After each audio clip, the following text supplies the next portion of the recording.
1370 AM, 96.3 FM, The Source.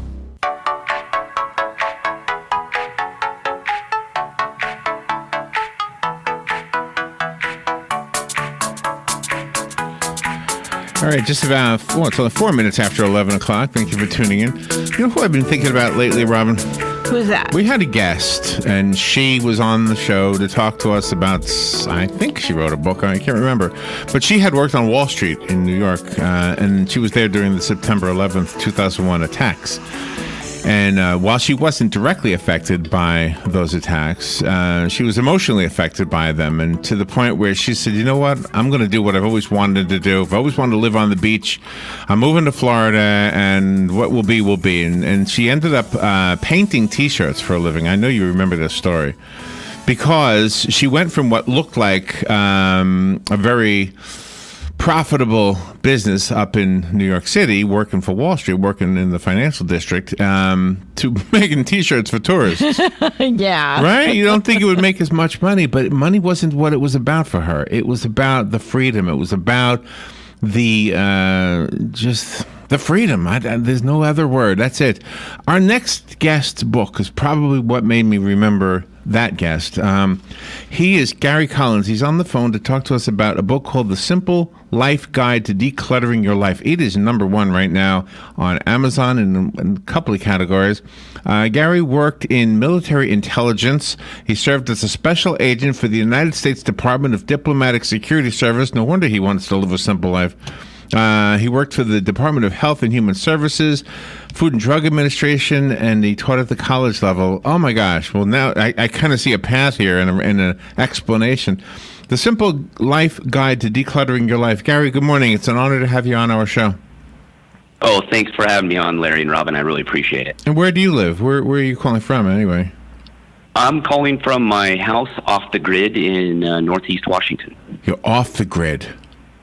Yeah, I've been started this project 6 years ago. I own 40 acres in the mountains and built a house remotely on the top of a mountain. Oh and my God! That's how I live.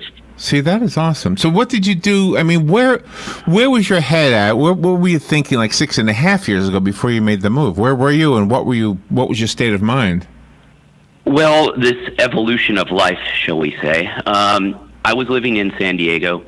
I grew up in California, but I grew up very remotely. I grew up in the mountains in a town smaller than where I'm at right now, which has 2,000 people. But wow. I'd been out. So this wasn't as huge of a difference. I'd lived a very simple life, grew up poor, put myself through college, lived in a trailer, grew up hunting, fishing, the simple stuff in life, right? That sounds awesome. And well, you know how it is. When you're a teenager, you think it's terrible, right? How could your parents ever do this to you? Got it. Yeah. But I as looking back as an adult, I went, gosh, that was a great time of life. I really enjoyed that. Yeah. But I'd been out of the government for probably 3-4 years at that point. I'd spent half my life in the federal government by the time I had left. Did you work in the other Washington? Did you work on the East Coast? Oh, I did. I mean, I spent time in D.C., all over the world with the State Department. I lived in 7 different states. Just all over, traveled all over the country, all over the world, and just give me a different perspective on things. So you went from the rural kid to the urban guy to now back to the rural guy. Well, yeah, I went from a town of about 1,800 people to San Diego State University, which had 38,000 people on campus. Oh, my gosh. Yeah, a little culture shock, would you say, for the dumb little redneck in the middle of the sticks? Yeah. No, I have learned that the dumb little redneck is just a title. They have it. They know what life is really about. I live in a little town also in Florida, but I'm from New York. And everybody I've met down here is so unbelievably adjusted, if that makes sense, and they're not dumb at all. Well, it's a different life. It's a different pace, and it's a different life, and your priorities are different. They're just different than living in a city. And, I've been able to do both, and I've spent time in Florida. I went to boot camp in Orlando. My A school was in Corey Station. I did cases out there when I was in the government. And so I have one question based on their Amazon listing. Sure. Okay, the gist I get from the book doesn't completely jive with the categories that you're doing really well in. You're number one in antioxidants and phytochemicals. Explain that. What does that mean? Oh, go ahead. Yeah, and see this. I'm glad you brought that up, because with the decluttering kind of frenzy going on with the shows and all that good stuff, this is about decluttering your life. And my background, where I started my company outside the government, was in primal health. So guess what? Chapter one of the first chapters is on health, decluttering your health. So I talk about, the different aspects of our health. And, I have a supplement line that I've sold, and I worked with clients and high-end football players who are trying to go to major universities. So that's why. It's not just about cleaning out your closets. Some of the chapters are decluttering your health, decluttering your social circles, your devices, your finances. So it's an all-encompassing decluttering is what I would call it. So that's why it might seem a little odd fitting in those categories. But see, I could imagine myself living in a cabin someplace in the middle of nowhere, but it would definitely be cluttered in there. But I wouldn't feel cluttered. Other people would say, "Gosh, your place is so cluttered," but that would be just the way I live. I don't know that I would feel cluttered, if that makes sense. And that's the problem today with our consumer nation, is the best way to put it. I mean, 70% of our economy is based on consumerism, that most people don't realize all the clutter around them and all the things around them that are taking up their time, their money, and they're not making them happy. They're filling a void in their life with objects. And that's what it took for me to realize, for me growing up, the most important things were my baseball mitt, my basketball, my football, I'm old, my Walkman, and my bike. And then when I got old enough, my car. Yeah, those were the simple things. Yeah. And then, of course, my shotgun. I had a shotgun and a 22 and an old fishing rod. That's all I had. Oh. And I was in, I was in heaven. I had everything I needed. And you also bring out multitasking. People are so afraid that they're going to miss something or become less important, so they multitask all the time to make sure they're in touch with everyone. Well, and this is a pretty shocking stat that now, it used to be just TV, but today, the average American will spend 7 hours watching TV on their devices and on the internet and social media. And what's the two complaints you hear from people today they don't have enough of? Time. Money and time. Yeah. Oh, you're making a really good point. Yeah. Well, if you're spending 7 hours a day of your life on devices and doing tasks that aren't really truly important. That's right. Well, you're not going to be financially free, and you're not going to have enough time. It's fairly basic, because coming from a health background, I always got that excuse. Oh, I don't have time to work out. I went, no, let's look at your schedule. Oh, you just don't understand my schedule. I went, yeah, I traveled 60-70% of the year all over the world and still worked out. I think we can figure something out here. and I would go through it, and of course it was hours a day of wasted time of doing nothing. And with multitasking, we've been taught that makes us more efficient, correct? But the studies show that you actually get far less done. It's just you get a dopamine dump every time you go back and forth and accomplish a real small task that you think is a task, such as checking your social media status. No. That's not a task. Yeah, right. That's a time suck. Right. Yeah. So let me. Yeah. So we get addicted to it. I have a question. Did you hear the intro about the lady who used to work on Wall Street? Now she paints T-shirts down here. Yeah, I was listening to that. Okay. Yeah. So I don't know her, and I'm thinking before she made that decision, it must not have been easier. She must have been scared. Like, what? How am I going to live? Did that happen for you? I mean, did you have that moment where, how am I going to survive? Well, again, it was a total life shift. There was a couple transitional points in my life at the end. One was staring at the window as I was having a glorious meeting with one of my bosses in the government, and realized, what have I done with my life? I think was the moment.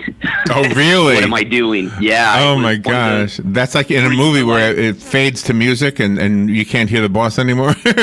Well, when you... my goal, with what I do, I like, helping people, being in the military, mission.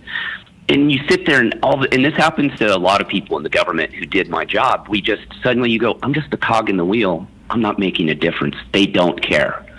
And it kind of hit me all at once. And then I had this life transition. A really good friend was killed in a training accident. Oh. And I said, that's it. I'm done. I've got to pull the plug and change my life. Yeah, I think that's... Instead of making excuses. But that so is... I sold my house and got rid of everything. And that is the catalyst. I mean, this lady in New York, she had the World Trade Center blow up, a few blocks from where she lived. Mm-hmm. In your case, your friend died.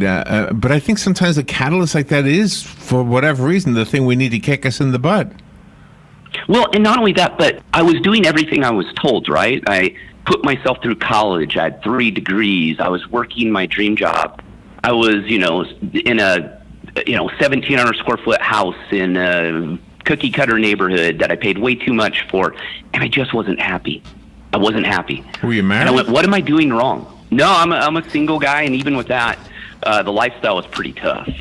Throwing a marriage in there and things would have probably been really bad. That was kind of a life choice, though, and I got to a certain age, and I went, there's no way I'm going to be able to balance this and kids, and it just the way life worked out. But people think just because I'm single, living off the grid, I live in my RV half the year, moved into my RV after I sold my house and moved into another place and rented. I completely downsized. I tell people who are RV living remote, living off grid, most of them are married with families. Single people are an anomaly. We're not as common as people would think. It's more married people and couples and people with kids doing it than single people. Wow, this is really an eye-opener. I just love this perspective. Well, I've written a book on RV living, going off the grid. My Going Off the Grid book's been a bestseller on Amazon for about 2 years now. That was the intro from Health. I wrote that book was an accident. I wasn't going to write that at all. I did an interview, and the host asked me, he goes, what are you up to? I went, I just bought 20 acres. I'm going to build a house off the grid. I was like, what? And next thing I know, I get a bunch of emails and calls going, what are you doing and how are you doing it? And I went, oh, I better document this. So, one of the other categories you're doing really well in is the longevity category. So people are looking at this as a way to kind of chill a little bit and maybe enrich your life and maybe make it a little bit longer. Well, and see, I never write to a trend. I started this book well before the decluttering thing hit, and of course it hits, and I go, oh gosh. Hopefully people will understand that I'm not writing, like I said, a cleaning out your closets of the ugly Christmas sweaters that you've had for 10 years. It's a little bit more than that. Right. And that's what I talk about. It's not about just the years you live, it's the quality of those years that you live. And the first part I talk about is life purpose. Before I even jump into the meat of the book, I say, I've realized that even me included is most of us are lacking our purpose in life. We don't know what it is. That's right. And people are struggling with that. And it is not as hard as people think. We tend to overthink things today. And I give an example. One person is Elon Musk, right? One of the most innovative creators and entrepreneurs we'll ever see in our lifetime, right? And people go, well, I can't do that. Well, no, that's an example. The flip side is you could be passionate about artisan chocolate and you bake it for all your friends. Every holidays, you give it out. Well, you start a store. And next thing you know, the whole neighborhood falls in love with your creations. You love creating it. You bring joy to people. That's it. You got to find your passion. Yeah. I think you're right. You got to find your passion. Gary, thank you so much for being on the show. The book is called The Simple Life Guide to Decluttering Your Life. It is about way more than the title might make you think. But in essence, it is exactly what it's about. It's about decluttering your life, not your house, your life. Gary, thank you for being on the show. Your website is thesimplelifenow.com? That is correct, and my books are all available on Amazon. Okay, very good. Gary, thank you. You just gave us a reason to want to just take a break. And I guess Thanks, Larry. Thanks, Robin. All right, we'll be right back.